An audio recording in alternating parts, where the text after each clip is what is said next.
I made people, as a child, call me Robert because I was named after a great uncle who died the year I was born, but he was much admired, and he wrote a journal that I read cover to cover. He was an articulate, self-educated man and well-loved by the family, even though my family was devout Southern Baptist and my Uncle Robert was an agnostic. Even so, my devout Southern Baptist mother loved this man. What were you like as a kid? I was probably insecure. I don't know whether abnormally so or not. So I was probably a loner, and I didn't mind being alone. I like to read, I like to think.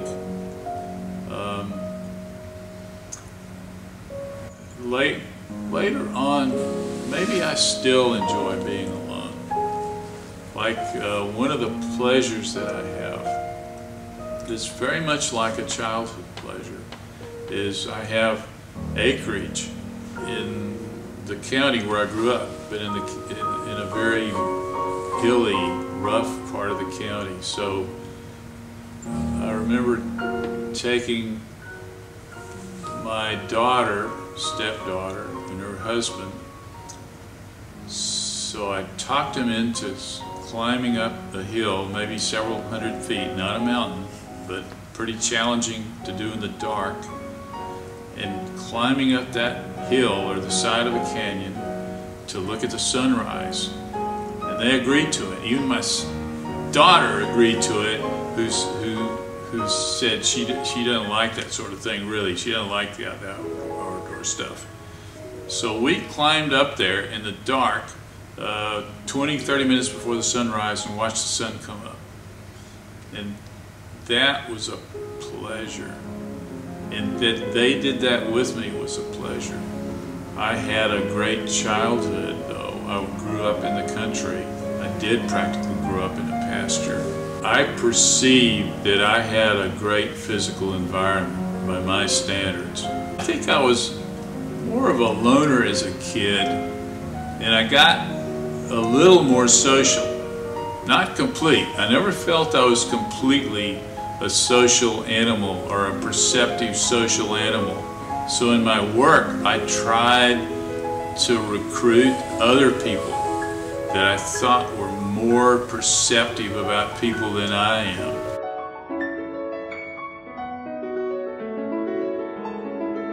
Every year I've been director of the course. It's been about 30 years now. I've actively recruited teaching assistants, and they're responsible for trying to bring them up to speed in the subject of neuro. And they're, if they can, are also people who get their students interested in the subject. And so when the labs, we call them labs, but they're really workshops, when they're working, you can hear it. And it's a pleasure to hear. So I walk down the hall and there's noise in each classroom. I think that's learning noise. I like it. Now, if I go in there, sometimes it'll intimidate the TA. So I don't often go in, but Frank is usually walking around too. And I'll say, Frank, go in and see what's going on in there. What's she doing? And he'll go in and analyze what's going on. And since he's not running this particular course, they're not so intimidated.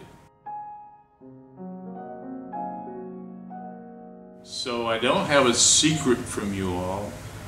So hear it from me. I do have a diagnosis of pancreatic cancer.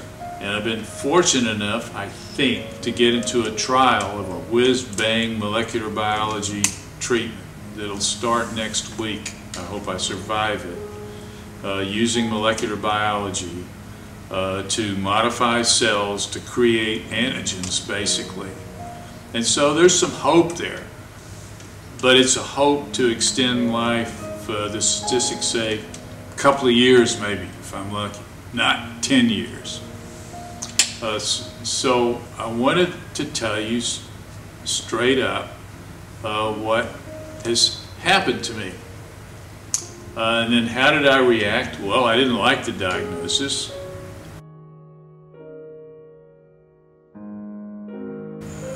It's hard to imagine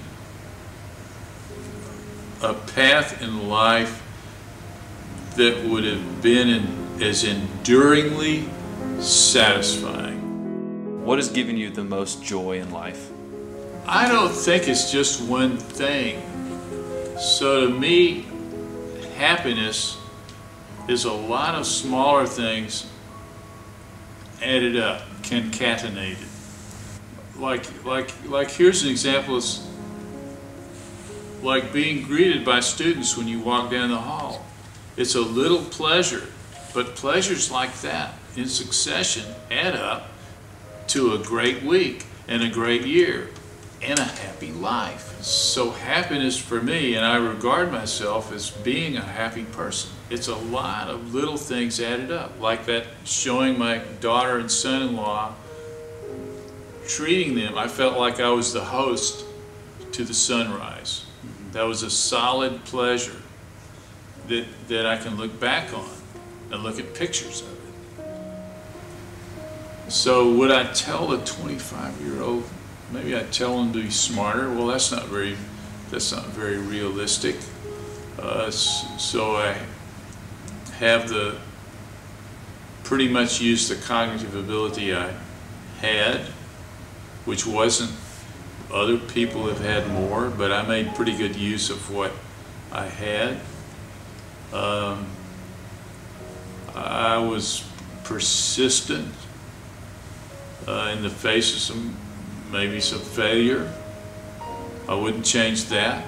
If you're persistent, sometimes you prevail. And I feel like whatever reversals I had turned out okay, finally. I think I would tell my 25-year-old self to keep going like you're going and do the best you can. And it would end up being a satisfying path in the end. That's the way I feel now. I don't have a regret.